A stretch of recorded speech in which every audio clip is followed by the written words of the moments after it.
창세기 32장 다 같이 공부를 하겠습니다. 야곱이 그 길을 진행하더니 하나님의 사자들이 그를 만난지라. 야곱이 그들을 볼 때 이르기를 이는 하나님의 군대라 하고 그 땅 이름을 마나임이라 하였더라. 자, 징조가 이상합니다. 야곱이 이제 외아저씨하고 마지막 단판을 짓고 난 다음에 20년 만에 형을 만나러 가는데 그 길 가운데 하나님의 천사들을 만났습니다. 하나님의 천사들이 떼를 지어서 지나가는 것을 만났는데 이 천사들이 야곱에게 아무 말도 안 했습니다. 그냥 천사들이 떼를 지어서 군대 행렬처럼 지어서 지나갑니다. 그래서 야곱이 그를 보고 난 다음에 이러기를 야, 이는 하나님의 군대다 하고 그 이름을 마나임이라고 했었습니다. 여러분, 구약시대 보면은 하나님의 천사가 나타날 때는 언제나 둘 중에 한 가지 일이 납니다. 그것은 첫째, 하나님의 특별한 메시지를 전하기 위해서 천사가 올 때 천사가 나타난 거예요. 하나님의 특별한 메시지를 전하기 위해서. 그리고 천사가 나타나면서 아무 메시지를 전하지 않을 때는 그때는 큰 전쟁이 있을 것을 표시하는 것입니다. 큰 사고가 일어날 것이기 때문에 하나님이 미리 천사를 보내서 하나님의 천사가 그 전쟁에서 주의 백성을 돕기 위해서 나타나는 것입니다. 그런데 이 야곱을 보면은 야곱이 오는데 천사들이 와서 야곱에게 아무런 메시지를 전하지 않았었습니다. 메시지로 안 전하니까 이것은 일반적인 메시지를 전하는 천사가 아니고 하나님의 군대 천사입니다. 이것은 야곱이 이제 아버지의 뜻을 쫓아서 고향으로 돌아가는데 형이 군대를 거느리고 야곱을 치러 올 징조인 것입니다. 그래서 하나님이 천사를 보내서 미리 야곱을 위해서 보호를 해준 거죠. 그러므로 야곱의 눈에 이 천사가 나타나게 한 것은 앞으로 큰 위급한 일이 다가올 것인데 그때 낙심하지 말 것은 하나님이 천사를 보내서 너를 둘러 진쳐 건져주겠다는 약속인 것입니다. 만일 천사가 나타나서 야곱에게 보여주는 이런 기적이 일어나지 아니하면 야곱은 낙심해버리고 맙니다. 그러나 너에게 큰 위기가 다가와도 낙심하지 말지니 하나님은 벌써 천사를 보내서 너희 주위에 이렇게 하나님의 군대가 둘러 진치고 있다, 이것을 보여주신 것입니다. 옛날엔 아브라함에게도 천사가 늘 나타나고 이삭은 별 고생 안 했으니까 천사가 나타날 필요가 없었어요. 야곱에게도 천사가 나타났습니다.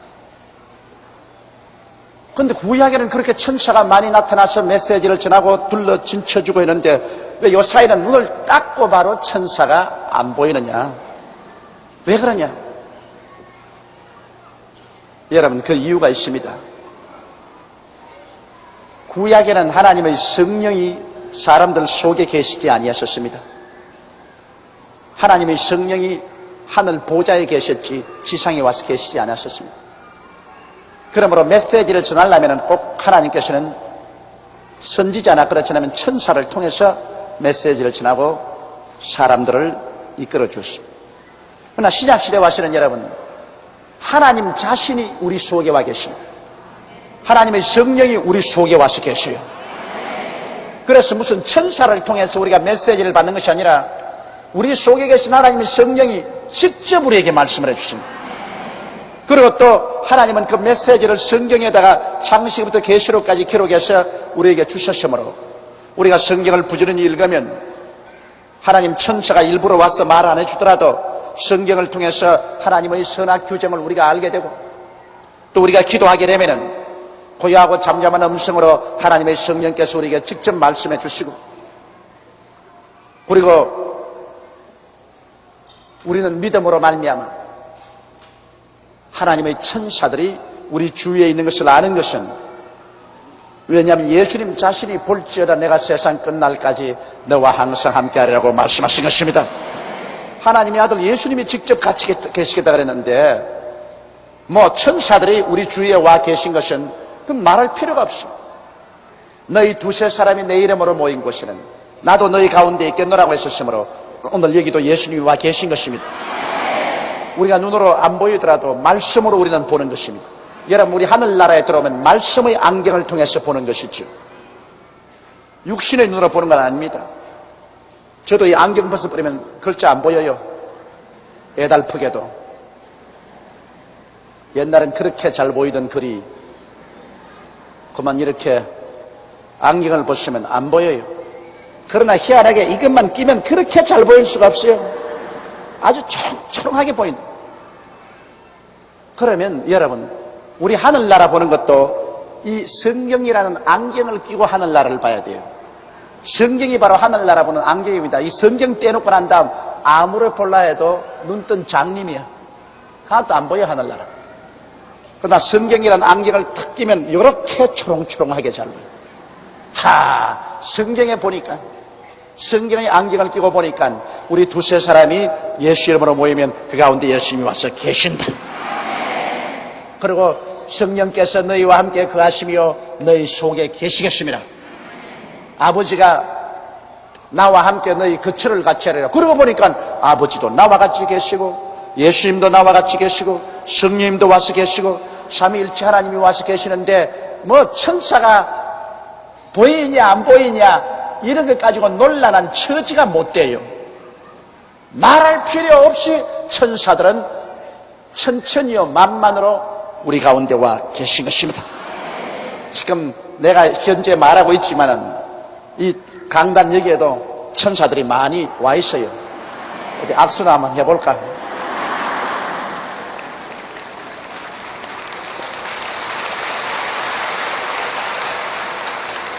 그러므로 우리 예수 믿는 사람은 믿음으로 행하고 보는 것으로 행하지 않습니다.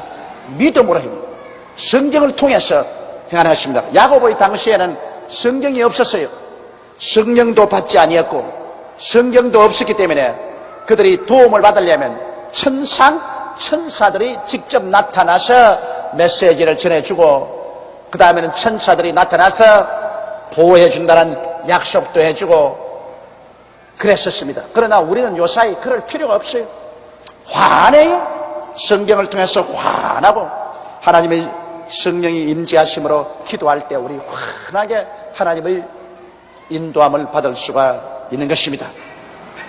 여러분, 원래 이 마귀는 루시퍼라고 해서 이 계명성이라는 이름으로 가장 하나님께 가까운 모습으로 지음을 받은 천사장이었습니다. 그러므로 이 사탄은 하나님 능력에 가장 가깝도록 하나님이 최선의 존재로서 만들어 놓은 것입니다. 그러고 난 다음 이 루시퍼는 하나님을 대신해서 천국의 국무총리처럼 행했었습니다. 그래서 천국의 성가대도 전부 가지고서 찬양도 부르고 하나님을 가장 가까이에서 모시는 그런 천사였는데 이 계명성 즉 루시퍼가 그 마음속에 교만이 들어갔죠. 나나 하나님이나 다를 것이 뭐냐? 내가 구태여 하나님 종로로 할 건 뭐냐? 내 스스로가 독립해서 나도 하나님처럼 되자. 이 교만이라는 것이 무섭습니다. 나도 하나님처럼 되자. 내가 종으로 있을 필요 있느냐? 나도 주인 되자. 내가 뭘 하나님을 주인으로 섬기겠느냐? 그래서 반역을 하는데 그가 데리고 있던 천사, 천국의 총천사의 3분의 1을 데리고 반역을 했습니다. 이게 얼마나 설득력이 있었던지 하늘나라 천사 3분의 1을 설득해서 반역을 일으켰습니다. 그러나 여러분, 종은 어디까지나 종이고 주인은 어디까지나 주인입니다. 창조주는 어디까지나 창조주고 피조물은 어디까지나 피조물입니다. 지음을 받은 자가 지은 자에게 대들 수가 없어요. 그래서 쫓겨나서 오늘날 공중에 진을 치고 권세를 잡고 그 천사들과 더불어서 하나님을 계속 대적하고 이 세상을 하나님을 대적하도록 만듭니다. 그 첫째 케이스가 에덴 동산에서 아담에게 찾아와 가지고서 너 종노릇 하지 마라. 너도 주인 될 수 있다. 꼭 자기가 한 짓 그대로 말합니다. 너 무슨 종노릇 하고 있느냐? 너도 좋다 하다타 선악을 분별하면 주인이 된다. 너 마음대로 선악을 분별한 주인 노릇하지 무슨 종 노릇하냐? 그래가지고서 아담을 타락시키고 하나님을 대적하게 하고 온 아담의 후손들을 자기 종으로 순하게 움켜쥐고 하는 이런 반역의 일을 하고 있습니다. 그러나 이 마귀의 모든 일이 예수 그리스도의 십자가에서 박살이 나버리고 마는 것입니다. 마귀는 끝없이 이렇게 해서 사람들을 하나님께 대적시키고 그래서 하나님의 피조물인 사람을 전부 지옥으로 몰아넣고 하나님의 가슴에 못을 박게 하려고 했는데 예수님이 오셔서 십자가에서 인간의 모든 죄를 다 용서해버리고 그 죽었다가 부활하신 능력으로 천하 인류들이 다 회개하면 그 피값으로 다 하나님께로 도로 받아들이게 되니 마귀의 일이 완전히 낭패가 나고 말한 것입니다. 마귀의 일이 영 박살이 났어요. 마귀의 권세가 거기에서 다 허무너지고 말고 주권이 박살이 나고 마는 것입니다. 그러므로 마귀는 이제 자기 때만 기다립니다. 아담에게 하나님께서 이 땅을 6천년 동안 전세로 내주었는데 아담을 갖다가 종으로 삼아서 그 기간에 이 땅을 마귀가 잡고서 큰소리하고 있습니다. 그러나 전세 기한이 차면은 이젠 더 이상 지구에서 마귀가 역사할 수 없습니다. 그때는 이제는 하나님 앞에 잡혀서 불과 여왕으로 타는 못에 영원히 던져버리게 되는 것입니다. 그 다음에 하늘나라에서 있는 천사장이 가브리엘 천사장이 있습니다. 가브리엘은 마리아에게 와서 예수 그리스도의 태어날 것을 말하지 않으냐. 가브리엘은 서기 장관입니다. 하나님의 메시지를 전하는 행정을 하는 하늘나라 모든 사물을 집행하는 그 서기 장관이 바로 가브리엘입니다. 그 가브리엘 밑에 하늘나라의 천사 또 3분의 1이 서기 천사들이 있습니다. 이 서기 천사들은 전부 사무 보고 있어요. 여러분께서 여기에 주의 사업하는데 여의도 순복음교회 확장을 위해서 일주일에 1,000원씩 드렸다. 그거 전부 적고 있어요. 지금 서기들이. 김선자 씨가 1,000원 냈다. 박미자 씨는 10,000원 냈다. 전부 적고 있어요. 서기 천사들입니다. 사무 집행을 해요. 그래서 사무 집행을 하다 이분은 오늘 저녁에 오게 됐구나. 그럼 빨리 가서 데리고 와야지. 그래 가서 또 천당 데리고 오고. 그러나 또 하늘에서 미카엘 천사장이 있습니다. 이는 군대 장관입니다. 이는 하늘나라 군대예요. 이 미카엘은 또 하늘나라 천사 3분의 1을 거느리고 군대 장관으로서 마귀들과 싸웁니다. 하나님의 계획을 회방하는 원수 마귀와 우주에서 지상에서 처처에서 싸웁니다.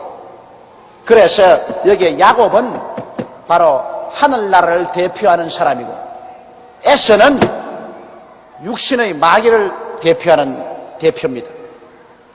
그러므로 마귀가 에서를 통해서 400명의 군인을 무장시켜서 하늘나라를 대표하는 야곱을 죽이려고 오니까 하나님이 그것을 막으려고 먼저 하늘나라 군대인 천사들을 보내주신 것입니다. 할렐루야.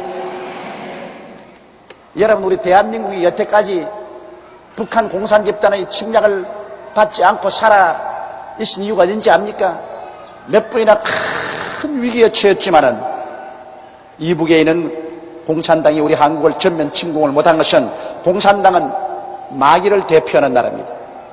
우리 대한민국은 자유민주주의 속에서 1천만의 성도가 있기 때문에 하늘나라를 대표하는 나라인 것입니다. 그러므로 사실 휴전선에서 우리 군대들이 진치고 있지만은 천사들이 그곳에 와서 진을 치고 있을 것입니다. 하늘나라 천사들이 저 마귀의 군대들과 휴전선에서 대결해서 싸우고 있습니다. 하나님의 천사들이 거기에서 우리 기도를 받아서 원수 마귀의 군대들과 싸우고 있습니다. 모세가 이스라엘 백성을 거느리고 가나안 땅으로 들어올 때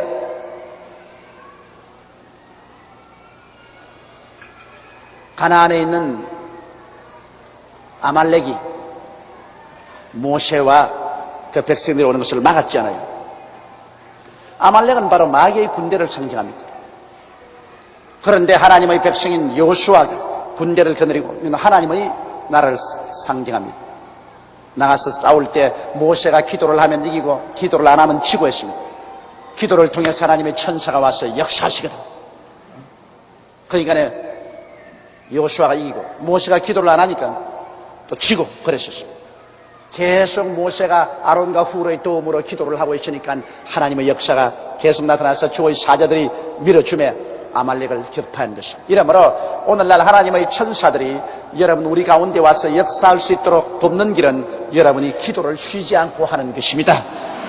우리가 쉬지 않고 기도하면 하나님의 사자들이 와서 우리 가운데 일할 수 있는 길을 열어주는 것입니다.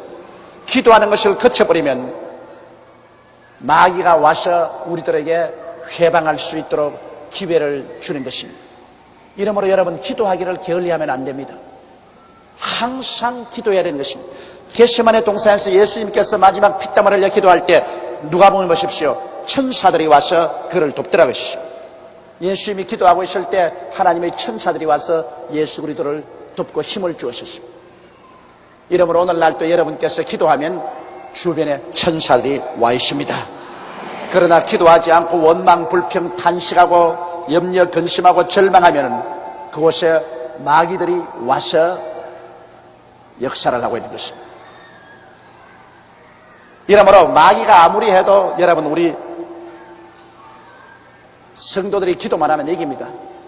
천사들도 마귀는 하늘 천사 3분의 1을 타락시켰지만 아직 하늘 천사 3분의 2는 우리 편에 서서 싸워주고 있는 것입니다. 그러므로 넉넉히 이기고 남음이 있는 것입니다. 이러므로 우리는 천사들을 보려고 애쓰지 말고 천사들에게 기도해서는 안 됩니다. 천사들은 우리와 꼭 같은 피조물입니다.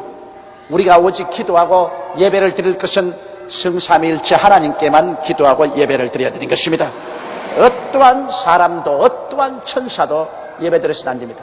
여러분에게만 천사가 나타나서 직접 말을 한다고 해도 천사는 예배 드릴 수 없습니다. 천사는 우리와 같은 하나님의 심부름꾼이요 하나님의 종입니다. 우리는 오직 하나님 한 분만 경배하고 예배 드려야만 되는 것입니다. 자, 그러므로 하나님께서는 주의 백성들을 위해서는 오늘날 또 천사를 보내어서 둘러 진쳐서 마귀의 군대에게서 우리를 보호해 준다는 이 확실한 증거를 이 야곱의 생활에서 보여주고 있는 것입니다. 야곱이 세일 땅 에돔 들에 있는 형 에스에게로 사자들을 자기보다 앞서 보내며 그들에게 부탁하여 가로되 너희는 이같이 내 주 에스에게 구하라.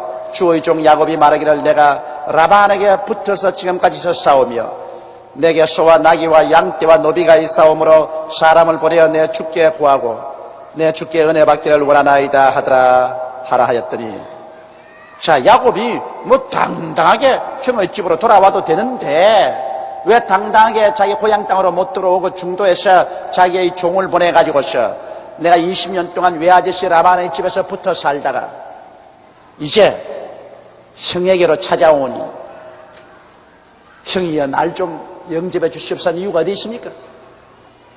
20년 전에 팥죽 한 그릇으로 형의 장자의 명분을 빼앗고 또 형이 마땅히 받아야 될 축복을 형의 옷을 입고 손발에 염소 가죽을 붙여가지고 털이 부슬부슬 나게 해가지고서 아버지가 눈이 어두운 것을 기화로 형의 축복을 다 빼앗아서 도망을 쳤기 때문에 그것이 야곱의 마음속에 끝없이 양심의 가책이 되는 것입니다. 도둑놈이 제 발이 저린다, 그 말 있잖아요. 그러므로 야곱은 항상 20년의 세월이 지나가도 형이 겁이 났습니다. 언제고 형이 나에게 복수를 할 것이다. 그 형에 대한 겁이 나가지고서 이제 고향으로 돌아올 때 당당하게 그냥 돌아오지 못하고 형에게 은혜를 베풀고 자비를 베풀었어. 나를 받아주십시오. 내게는 소와 나귀와 양떼와 노비가 있고 또 처자들이 있으니 날 좀 용납해 주십시오. 그렇게 간청을 하게 된 것입니다. 여러분, 이 세상 삶이란 것은 절대로 남에게 상처를 입혀놓으면 먼 훗날에 내가 입혀놓은 상처가 내게로 돌아옵니다. 사람이 무엇으로 심든지 그대로 거두리라. 현재 현장에서 당장 안 나타난다고 해서 까짓것 괜찮지. 여러분, 하늘나라는 것은 현재 당장 문제를 해결하진 않지만은 나중에는 반드시 심은 것이 돌아옵니다. 내가 여러분께 늘 말하지 않습니까? 하늘나라 맷돌은 천천히 돌아간다. 그러나 나오는 것 보면 보들보들하게 갈려서 나온다. 어떤 데 내가 사나님 좀 도와줄까요? 좀 빨리 돌리십시오. 내가 좀 도와드릴게. 그래도 하나님은 참 자비하고 긍휼하셔서 오래 참으시지만은 일단 때가 와서 하나님께서 이제는 내 계획대로 집행하겠다면 그때는 신속하게 여부 없이 집행하는 것입니다. 이러므로 선으로서 심으면 선으로 돌아오고 악으로서 심으면 악으로서 돌아옵니다. 사람이 무엇으로 심든지 그대로 거두리라. 육체로 심으면 사망으로 거두고 성령으로 심으면 영생을 거두고 번연한 사실입니다. 콩 심은 데 콩 나고 팥 심은 데 팥 나지 않아요. 영적으로도 꼭 같습니다. 그렇기 때문에 우리가 이 땅에 사는 동안에 예수 그리스도로 심고 영생으로 거두며 주 안에서 하늘나라 위해서 선한 일을 많이 심어 놓아서 나중에 훗날에 하나님께서 나와 내 자손에게도 복을 받게 하고 또 천국에 들어가서 하늘나라의 놀라운 상급을 우리가 거둘 수가 있는 것입니다. 야곱은 악을 심어 놓고 난 다음에 이제는 겁이 나가지고서 오금이 저렸어. 형에게 사죄하는 힘으로써 사죄를 보내셨습니다. 사자들이 야곱에게 돌아와 가로되 우리가 주인의 형의 에서에게 이른즉 그가 400인을 거느리고 주인을 만나려 오되이다. 이제는 그 결단 났습니다. 그 말을 전하자마자 형은 여러분 기나긴 20년 동안에 이 상둥이 동생에게 니를 갈고 칼을 갈고 있었습니다. 40대 헤어졌는데 이제 둘이가 다 60이 됐는데 그래도 잊지 않고 동생을 원한을 갚으려고 기다렸다가 동생이 온다니까 400명의 군대를 거느리고 자기 집에서 기른 군인을 거느리고 말을 타고 질풍처럼 달리기 시작했습니다. 이건 이제 참 큰일 났습니다. 이젠 이 일을 어떻게 감당했습니까? 하루 이틀이 아닌 20년의 사이고 사인 그 원한을 지금 갚으러 오는데 그걸 누가 막을 수가 있습니까? 누가 중재할 수 있습니까? 이 말을 듣자 야곱이 심히 두렵고 답답하여 자기와 함께한 종자와 양과 소와 약들을 두 떼로 나누고 얼마나 답답하겠습니까? 그 이야기를 들으니 자 뒤에는 외아저씨가 죽이겠다고 어른거리고 있지. 앞에는 형이 400인의 군대를 가지고 달려들지. 그러니 이 세상에서 선하고 착하게 살 것입니다. 꾀를 부리고 해서 남을 사기치고 남에게 고통을 갖다 주고 자기 혼자 잘 살겠다 하면 세월이 지나가면 뒤를 돌아보아도 다 원수요, 앞을 내다봐도 원수요. 이 세상의 모든 사람이 도와주지 않습니다. 여러분 인생에 있어서 가장 중요한 일은 덕을 심는 것입니다. 덕을 많이 심어 놓으면 다른 사람 모르는 가운데 그늘 밑에서 음덕을 많이 심어 놓으면 이것은 뒤에 가도 도울 자가 있고 앞을 가도 도울 자가 있는데 많은 사람에게 악을 해 놓으면 내가 나중에 진작 도움이 필요할 때는 앞에도 도울 자 없고 뒤에도 도울 자 없고 절망에 처합니다. 인간이란 꾀로서 인생을 살지 마십시오. 자기가 꾀가 많아서 척척 사람들을 등치고 간을 빼먹을 수 있다고 생각하지만은 얼마 있지 않고서 그 사람은 이 세상에 버림받은 사람이 되고 아무도 신뢰해 주지 않습니다. 꾀가 없더라도 오히려 사람들에게 많은 후덕을 베풀어 놓으면 이것은 나중에 큰 도움이 됩니다.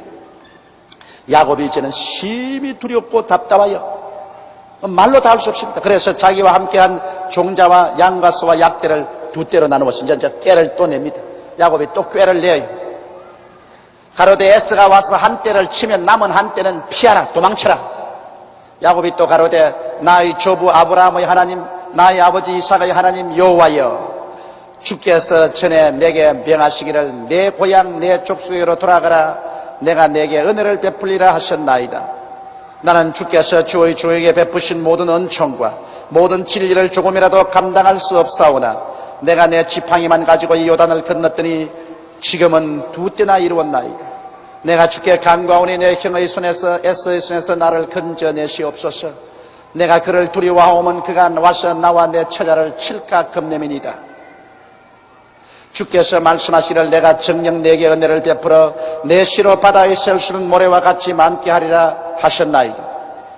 자, 이제 야곱이 심히 답답해지니까, 그러니까 인간의 수단과 방법으로 짐승 때도 한때 2때로 나누어서 한때는 앞세우고 뒷때는 뒤세웁니다. 아마 틀림없이 야곱이 앞세운 짐승들은 전부 다 염이고 못난 짐승들은 앞세웠을 거예요. 이게 잃어버려도 본전치기다 하는 거는 전부 앞에 세워놓고, 그 다음에 살찌고 좋은 짐승은 뒤로 한 대를 만들어서 에서가 와서 한 대를 치거들랑 그냥 뒷대는 가지고 36개를 낳아. 그 중에 얼마나 건질 수 있을지 모르겠다. 그리고 답답하면 사람들이 기도합니다. 그 자리에 엎드려 가지고서 얼마나 간이 타겠습니까? 이제 순식간에 형이 다가오는데 그게 뭐 간이 타가지고서 그는 엎드려서 하나님께 기도합니다. 나의 조부 아브라함의 하나님 나의 아버지 이삭의 하나님 여호와여. 그리고 하나님의 약속의 말씀을 인용합니다. 하나님 약속의 말씀에 전에 이렇게 말씀하고 이렇게 말씀하지 않았나이까? 주여, 내가 이제는 우리 형 에서에게 맞아 죽게 되었나이다. 하나님이여, 나를 에서의 손에서 건져내어 주시옵소서. 이게 이제 야곱의 환란입니다. 하나님께서 야곱이 하나님 믿기는 믿지만은 하도 육신이 꾀가 많아서 요렇게 하기 때문에 하나님께서 이런 막다른 골목으로 몰아 넣은 것입니다. 깰라고. 하나님께서는 사용하는 사람을 반드시 막다른 골목으로 몰아 넣어가지고서 바싹 깨는 것입니다. 그릇은 깨어지면 못 서지만은 사람은 안 깨어진 사람 못 섭니다, 여러분. 예수 안 믿는 사회에도 깨어진 사람이어야 그 사람 쓸만한 사람이 되는 것입니다. 더구나 하나님을 사랑하고 예수 믿는 사람 치고는 안 깨어진 사람은 쓸모없습니다. 하나님은 깨어지지 않은 사람 절대 못 써. 자기 중심으로 쓰고 자기 고집대로 쓰고 자기 잘났다고 이러는 사람, 고개를 흔들고 막 이런 사람은 그 하나님 절대로 못 써요. 그러나 시련과 환난을 많이 당해가지고서 많이 깨어져서 얻어맞고 터지고 상처 있고 이라면 그 사람의 마음이 아주 부들부들해지고 마음이 크고 넓어져. 그런 사람 하나님 두려워할 줄 알고 하나님 공경할 줄 알고 그리고 이웃을 인내를 가지고 사랑할 줄 아는 거죠. 깨어지는 것 참 중요합니다.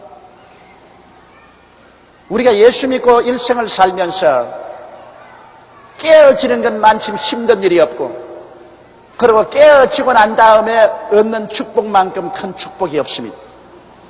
하나님께서는 야곱을 선민 이스라엘을 창조하는 12족속의 애비로 삼기 위해서 깨뜨려야 됐습니다. 그래서 자기 꾀에 자기가 말려 들어갔습니다. 시편 기자가 말한 것처럼 내가 사망의 엄침한 골짜기로 다닌다고 한 것처럼 자기 꾀로서 이제 사망의 엄침한 골짜기로 들어갔습니다. 자, 뒤에는 외아저씨가 죽이겠다고 그러지. 앞에는 형이 400인의 군대를 가지고 있지. 이제는 피할 곳은 없지. 이제는 야곱은 하나님 앞에 엎드려서 깨어질 수밖에 없습니다. 인간의 수단과 방법이 한계점에 도달했습니다. 인간이 꾀를 내어서 문제가 해결될 수 있을 것은 모르겠는데 인간이 이제 꾀를 내어서 문제가 해결될 도리가 없을 때 그때 깨어지는 것입니다.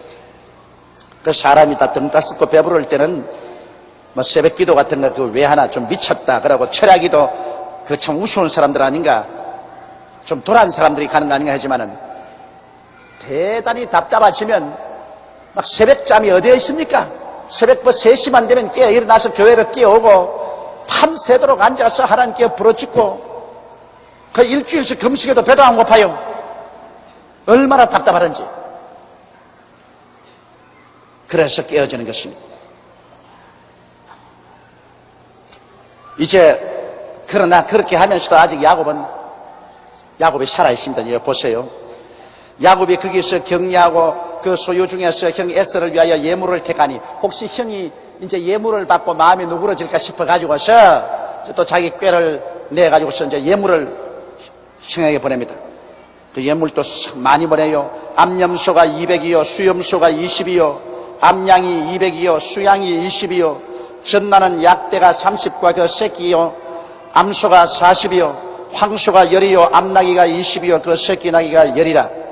그것을 각각 때려 나누어 종들의 손에 맡기고 그 종들에게 이르되 나보다 앞서 건너가서 각 때로 상여가 뜨게 하라. 자, 깨는 참 좋습니다. 선물을 한꺼번에 주면은 한꺼번에 받고 난 다음에 고맙다가 하나가 씹어가지고서 자, 한 때 앞에 보내고 또 두 때 보내고 또 세 때 보내고 나누어 가지고서 형에게 가서 선물 하나 받고 보니까 또 선물이 오고, 또 가고 나니 또 선물이 오고, 또 오니까 또 선물이 오고, 그래가지고서 나중에 아이고 이놈 죽일 것 아니구나, 살려줘야 되겠구나, 이렇게 하려고 아주 선물을 많이 준비를 했습니다. 그런데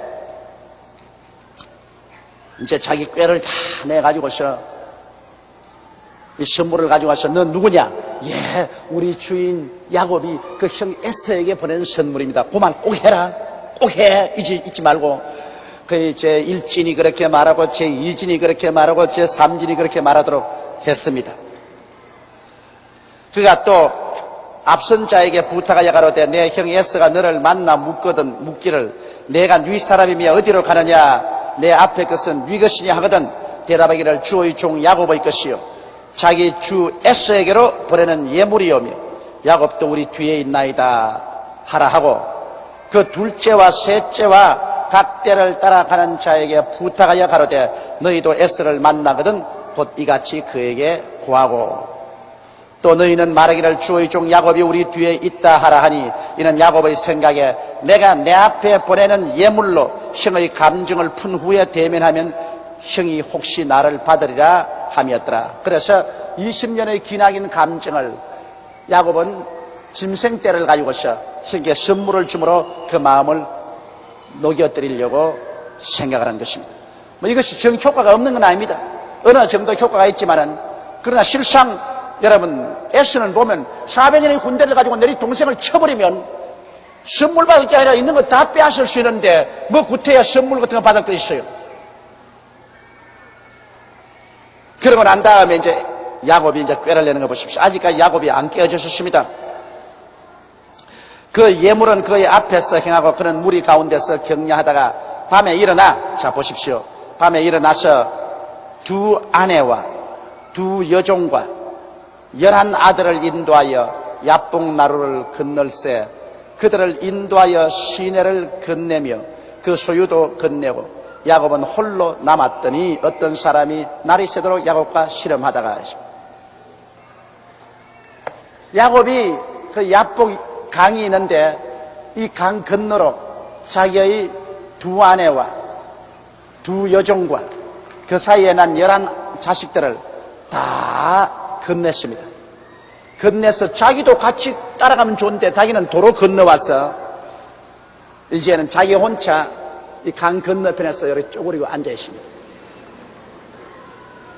이게 야곱입니다, 여러분. 이게 야곱이에요. 형이 전부 선물을 다 받고도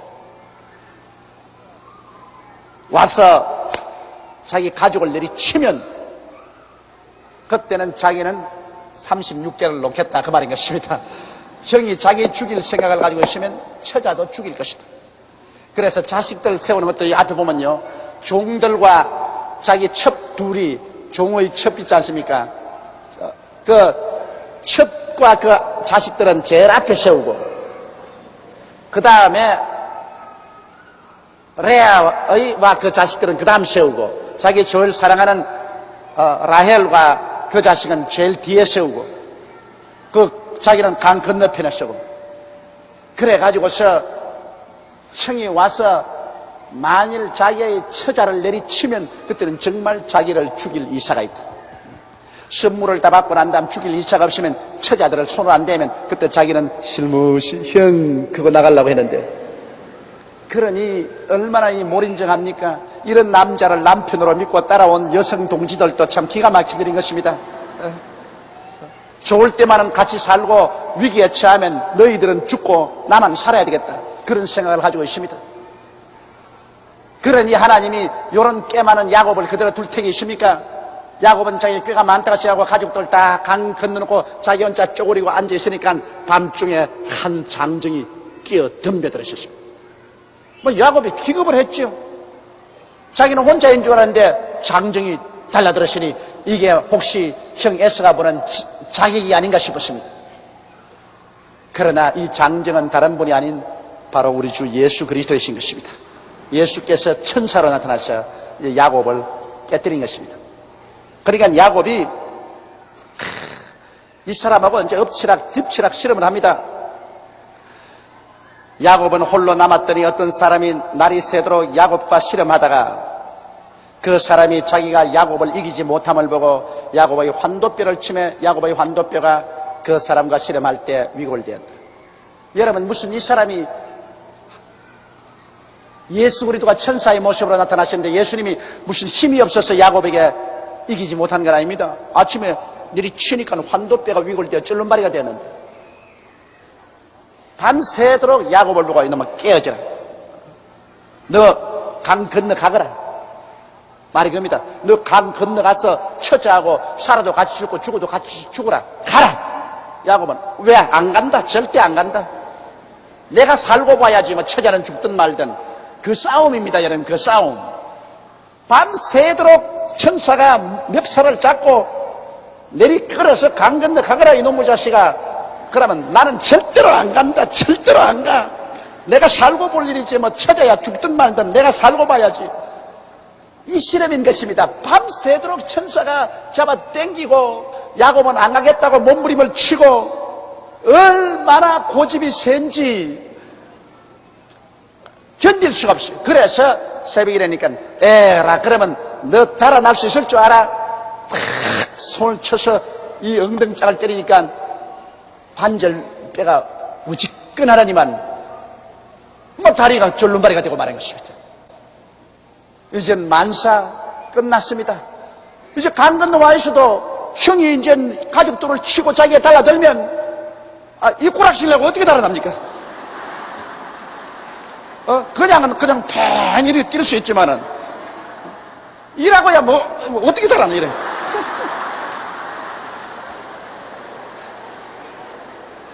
그러면 끝장났거든. 끝장났어. 그 사람이 꾀가 아무리 많은 것 같아도 하나님이 한번 손들어 쳐버리면 자기 별 도리가 없습니다. 피할 것이 없어요. 그러니까 야곱이 아침에 발견한 건 뭐냐? 아이고 쫄름바리가 됐네. 이제 이 반접한 사팔이니 이제 마누라들 따라가야 되겠다. 혹시 마누라들 덕분에 또 살란지도 모르겠다. 이거 아주 가혹하고도 야속합니다. 그러나 오늘 세상의 사람들은 다 어느 정도 요 야곱이 다 들어앉아 있어요. 여러분 남편에게도 다 이런 야곱이 들어앉아 있다고, 아내들 속에도 이런 야곱이 들어앉아 있다고. 겉으로는 다 서로 좋아하고 할로 하우 듀두 그래도 속에는 이 야곱들이 다 들어있는 것입니다. 이거 야곱이 완전히 깨어져서 살아도 같이 살고 죽어도 같이 죽겠다는 이러한 것이 없으면 참 이 위험하기 짝이 없어. 나는 요사이 그래서 제가 결혼 주례를 할 때마다 젊은 남녀가 서로 모여서 웨딩 마치에 맞춰서 손잡고 걸어가는데 내가 턱 뛰어서면 저거는 깝대기가 걸어가지 알맹이는 안 걸어간다. 깝대기가 걸어가. 알맹이는 전부 재고집 다 가지고 있는데 저게 서로 깨어져 가지고서 가루가 되어서 반죽이 함께 되려고 하면은 10년이 걸릴지 10년이 걸릴지 몰라요. 그냥은 반죽이 안 돼. 때리 부숴야 반죽이 되는데 그 두 사람이 함께 살면서 서로 부딪히고 깨어지고 그래야 가루가 되어서 그 다음에 반죽이 되어서 되면 그건 행복하게 돼요. 그러나 그런 기간이 여러분 얼마나 시간이 걸립니까? 얼마나 어렵습니까? 그래서 이 세상에 여러분 참 부모 자식이 함께 같이 사는 것도 힘이 드는데 남남끼리 모여가지고서 서로 함께 산다는 것은 굉장히 힘이 드는 겁니다. 이러므로 깨어져야 돼요. 깨어져야 돼요. 남편도 깨어지고 아내도 깨어지고 우리 사람들 깨어지고, 깨어진 사람만이 정말 함께 해서 서로 이해하고 동정하고 사랑하고 살아갈 수가 있는 것입니다. 그러니 이 괜히 라헬이나 레아나 그 여종 둘이나 그 자식들이나 이 깝대기 데리고 살았었어요. 애들이 아버지 크고 그 부인들은 여보 남편인 줄 알고 다정스럽게 했지만은 위기에 처하자 자기 혼자만 살겠다고 작정을 하고 도망친 것입니다. 그래서 하나님의 천사가 합체라고 해도 절대로 고집을 부리고 안 합치니까 결국엔 쩔름바리를 만들어 버리는 것입니다. 야곱은 그때부터 아주 쩔름바리가 됐었습니다. 자, 그러니까 이제 야곱은 절대적으로 하나님 도움 없이는 이제는 못 살았다. 이제는 사람의 수단과 방법은 끝장이 났다. 이제 나는 하나님 도움 없이 못 살았다. 이래서 깨어진 사람의 기도가 적극적인 기도가 되는 것입니다. 깨어지지 않을 때 기도는 근성의 기도요. 빙글빙글 도는 근성의 기도지만은 사람이 깨어지고 나면은 그때는 진짜 기도가 나옵니다. 이제는 살든지 죽든지 흥하든지 망하든지 성하든지 쇠하든지 주여 뜻대로 하시옵소서. 이제 하나님이 안 도와주시면 나는 이제 죽었습니다. 이제 나는 하나님께만 의지합니다. 이제는 별 도리가 없습니다. 그렇게 되는 것입니다. 그래서 그가 사람이 자기가 야곱을 이기지 못함을 보고 야곱의 환도뼈를 치매 야곱의 환도뼈가 그 사람과 실험할 때 위골되었더라. 그 사람이 가로되 날이 세려하니 나로 가게 하라. 이제는 야곱을 떠나려고 합니다. 야곱이 가로되 당신이 내게 축복하지 아니하면 가게 하지 아니하겠나이다. 이건 먼저 결사적으로 매달린 것입니다. 주여! 주여! 내게 복을 주시옵소서. 주시지 아니하면 내 이 자리에서 죽어도 안 일어나겠나이다. 아주 결심이 투철합니다. 조금 기도하다가 아이고 무릎 아파라, 아이고 허리 아파라, 아이고 막 그만하자, 아이고 시간 너무 갔구나. 이거 다 근성으로 하는 기도요. 여러분 깨어진 기도는 그거 없습니다. 깨어진 기도는 시간 가는 줄도 모르고 무릎이 아픈지 허리가 아픈지도 몰라요. 그냥 집중적으로 하나님을 붙잡고 매달린 것입니다. 야곱이 예수님을 붙잡고 놓아주질 않아요. 내게 축복하지 아니하면 가게 하지 아니하겠나이다. 이런 기도가 이게 정말 멋있는 기도입니다. 예수 이외에는 안 받아들인다. 노는 절대로 안 받아들이겠다. 축복 안 해주면 나는 절대로 놓지 않은 그러한 아주 굉장한 집중력이 있는 인내력이 있는 기도입니다. 그 사람이 그에게 이르되 내 이름이 무엇이냐? 그가 가로되 야곱이니. 야곱이란 말은 사기꾼이라 그 말인 것이죠. 사플란트. 사기꾼이라는 것이죠. 내 이름이 뭐냐? 예, 사기꾼입니다. 참 이름 참 잘 지었어. 이름을 어떻게 이 사기꾼이라고 지어준지 모르겠어요.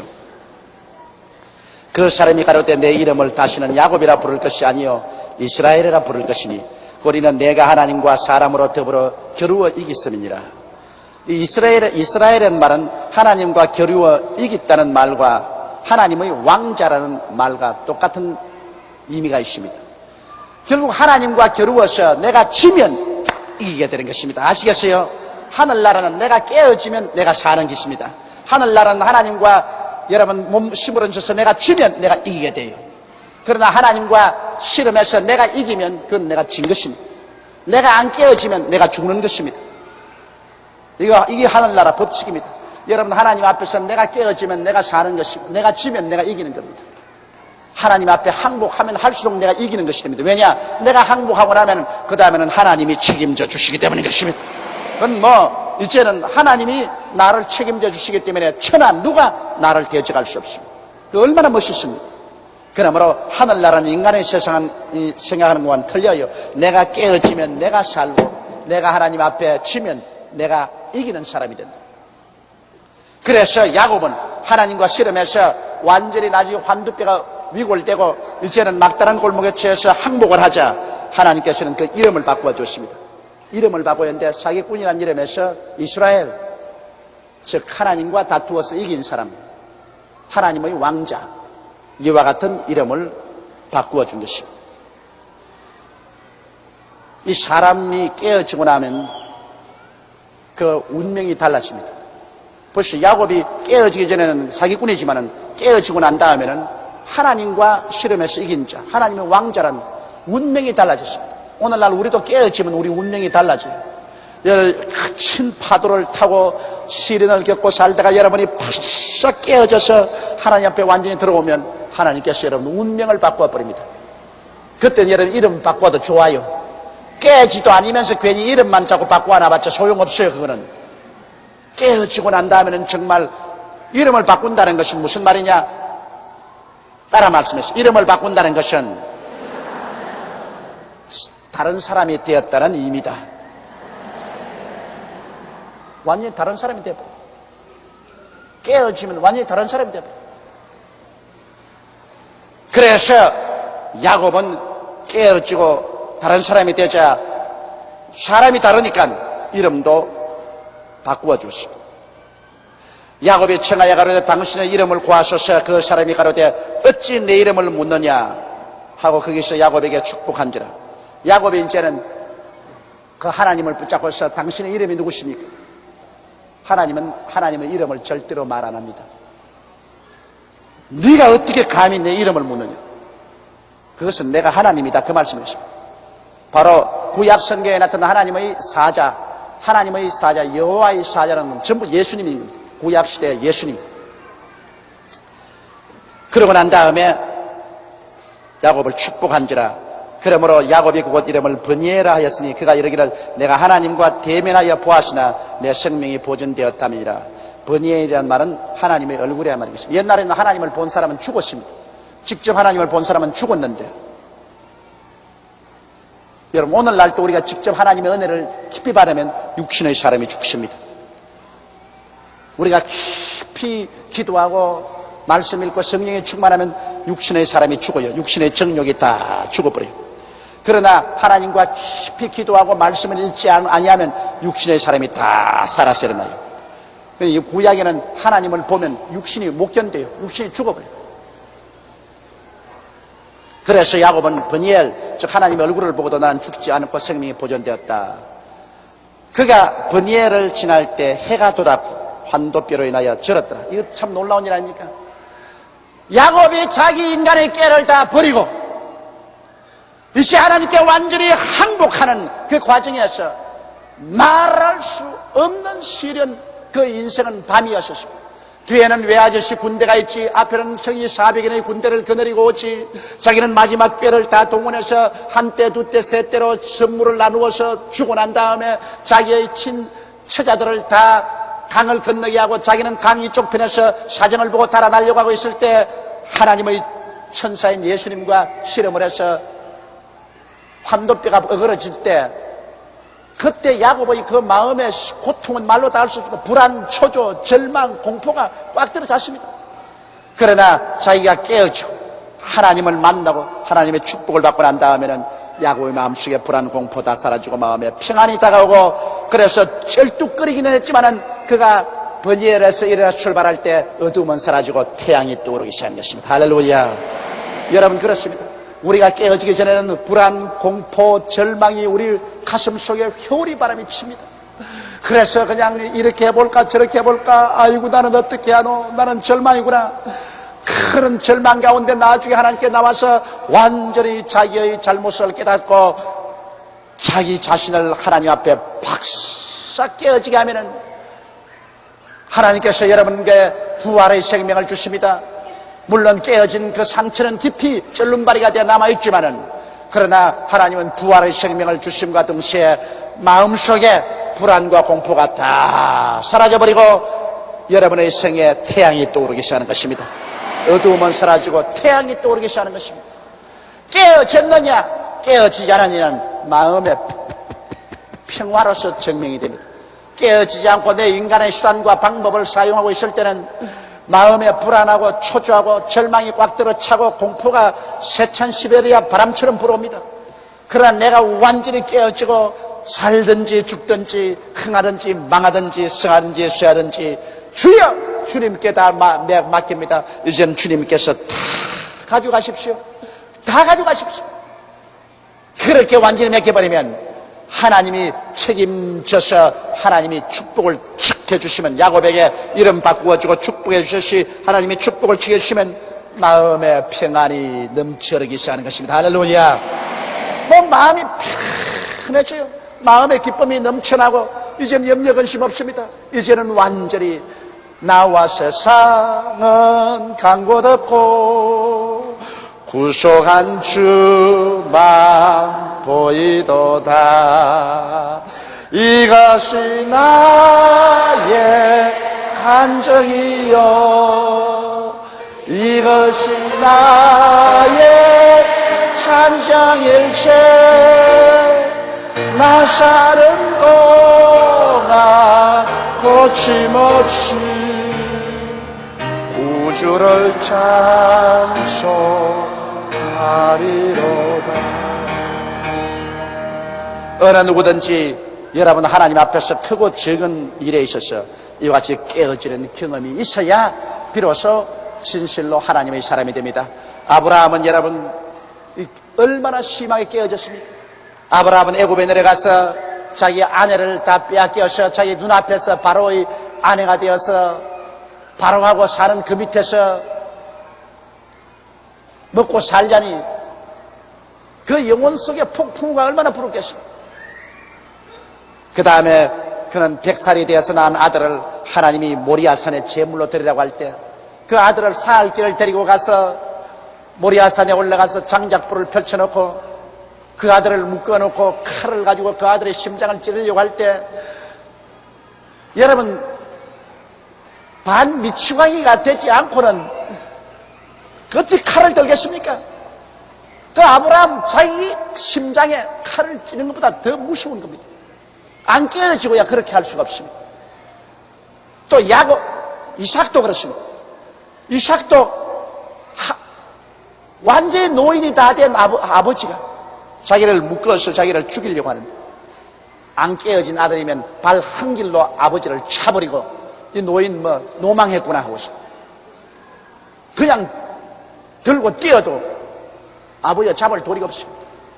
그러나 야곱은 아버지를 존경하고, 야곱이 아니라 이삭은 아버지를 존경하고 하나님을 두려워했기 때문에 순간적으로 깨어졌습니다. 하나님의 뜻이면 죽어도 좋습니다. 아브라함도 깨어졌고 이삭도 깨어지고 야곱은 야복 나루토에서 환두뼈가 그려지고 쩔름바리가 되고 난 다음에 도망개가 된 것을 포기하고 자기 처자와 한 팀이 되어서 형을 향해서 이제 믿음으로 걸어가는 깨어진 사람이 되었고, 요셉도 13년 동안 종살이에 혹심한 감옥에 노예 생활을 했었습니다. 그동안에 바싹 깨어지고, 모세도 40년 동안 인적이 끊어진 미디안 광야에서 짐승을 치는 목자가 되어서 하늘을 쳐다보고 통곡을 하고 땅을 쳐다보고 통곡을 하고 울면서 모세는 깨어져 버리고 마는 것입니다. 여러분 구약시대도 보면 하나님이 사용한 사람 치고서 그 운명에 부딪혀서 죽음의 체험을 안 한 사람 하나님이 사용한 적이 없습니다.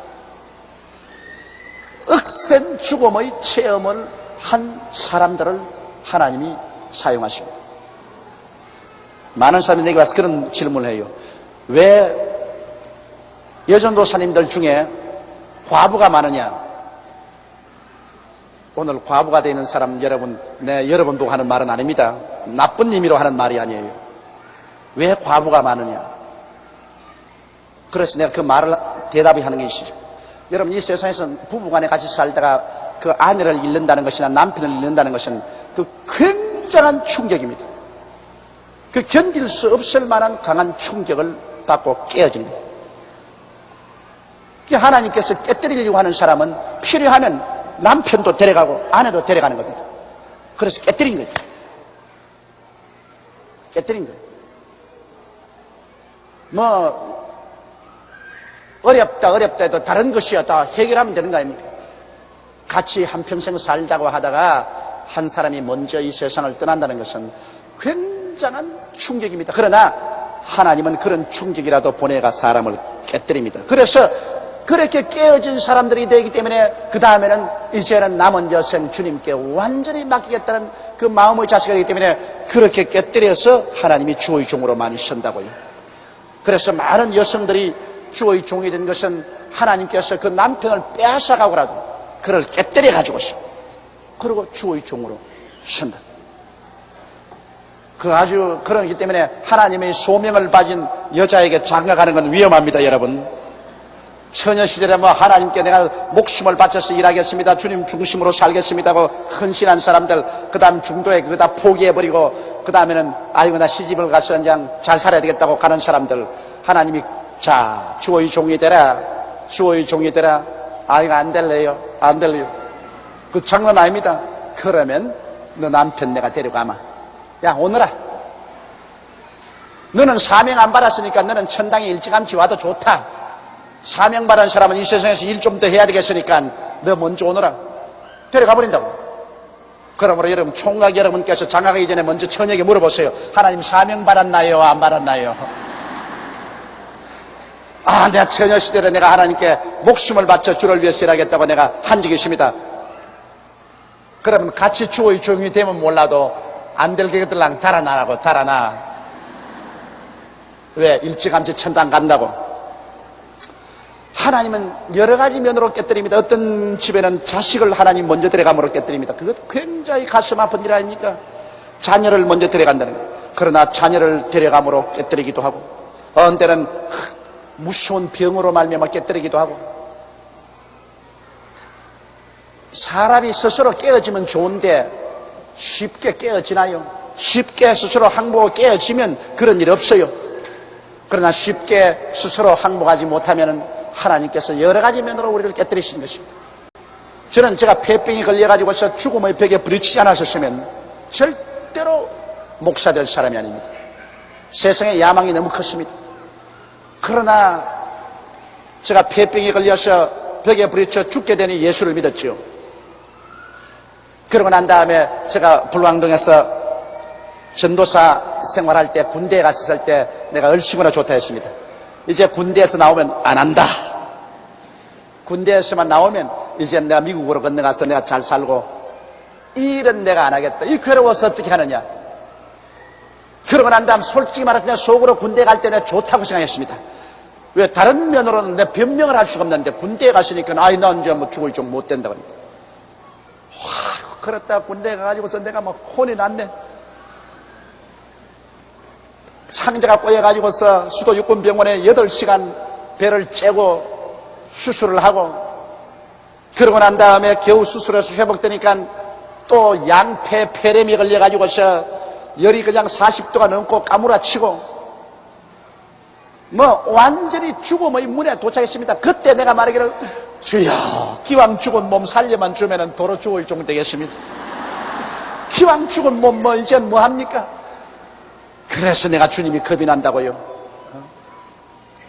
하나님이 일단 부르시면 하나님께서 놓지 않습니다. 마귀도 잡으면 잘 안 놓는데 하나님이 어떻게 한번 잡아놓고 쉽게 놓을 것 같아요? 여러분, 진짜로 회개하고 예수 믿는 사람 타락될 줄 알아요? 성경에 주께서 뭐라고 말하십니까? 너희를 내게 주신 이는 만유보다 크심에 내 손에서 빼앗을 자가 없나니라.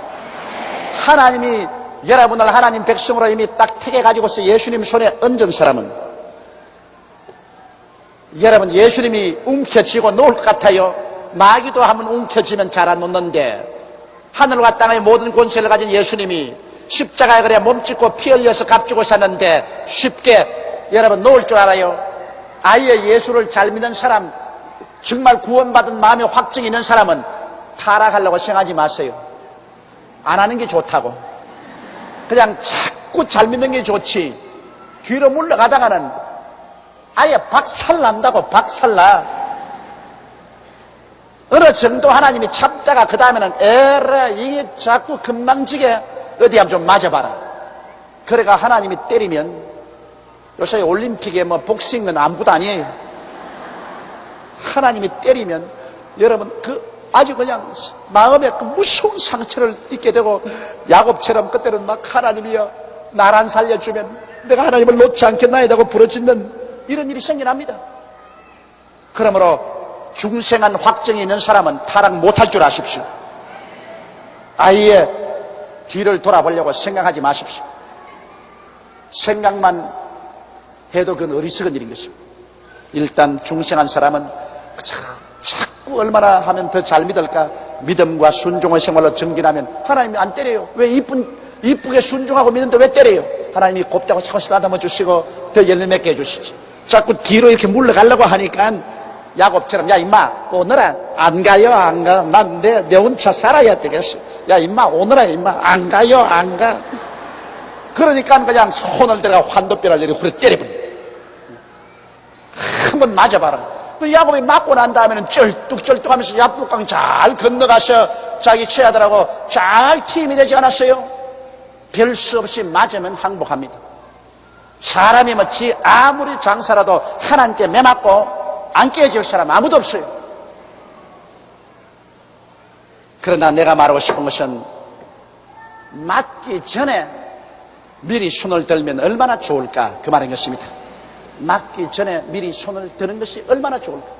그것은 굉장히 현명한 사람이 그렇게 하는데 우리같이 무지막지한 놈이 되어가 일생에 죽음의 고비를 2번이나 넘는 그러한 사람은 여러분 중에는 없게 되시기를 주의 이름으로 축원합니다.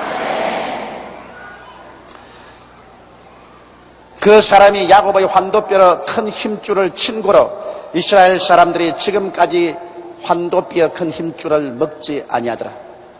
그 조상 야곱이 얼마나 환도뼈가 어그러져서 쫄름바리가 되었던지 그것을 길이 이스라엘 사람들이 기억 속에 남게 하기 위해서 오늘날 이스라엘 사람은 짐승을 잡아도 그 환도뼈에 있는데 그쪽에 있는 심줄 고기는 안 먹어요.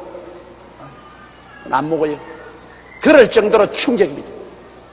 조상이 그 얼마나 깊은 충격을 받았다는 것을 그들은 기억하고 조상을 동정해서 그 환도뼈의 큰 힘줄은 먹지 않는다 그렇게 말하고 있습니다.